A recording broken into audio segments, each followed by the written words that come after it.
แล้วช่วยกันร้องเลยครับนั่งอยู่ตรงนี้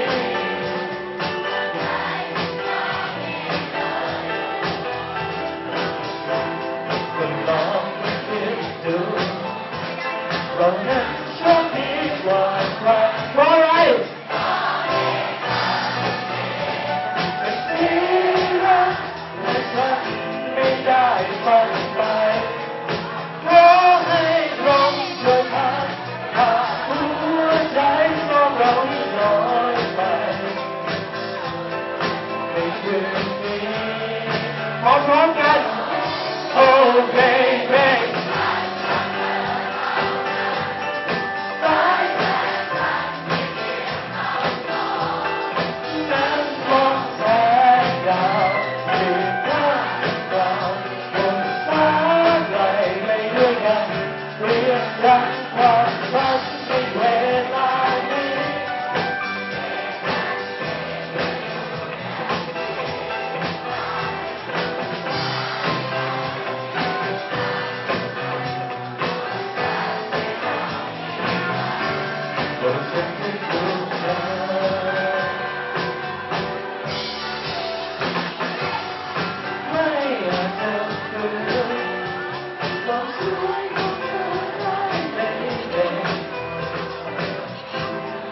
ยอมรับความจริง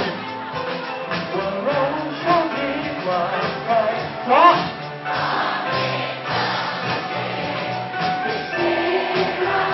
และฉัน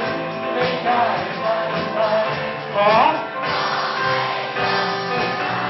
หากหัวใจของเราลอยไป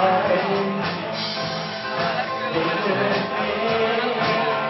โอ้เพลงฉันรักเธอเท่านั้น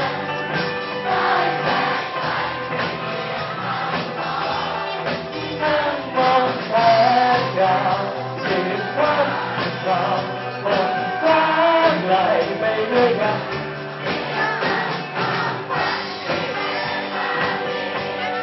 เมื่อฉันมีเธออยู่ในด้วยสายตาและสัมผัสด้วยรักที่เรามีให้กันขอเสียงดังๆให้พี่วิกกี้บ้างโซโล่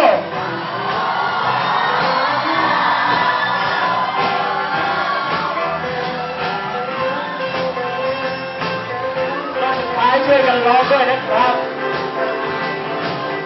โอ้ baby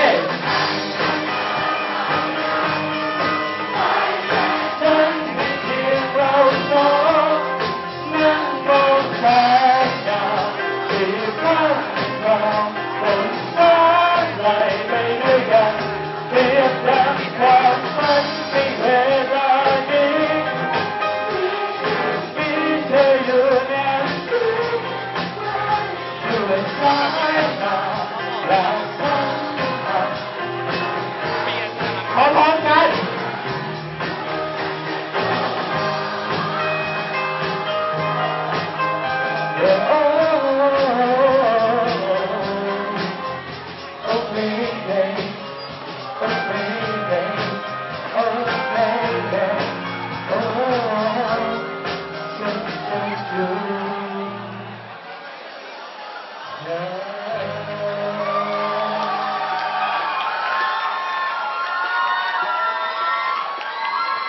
ไม่ทราบว่าทางนี้พร้อมยัง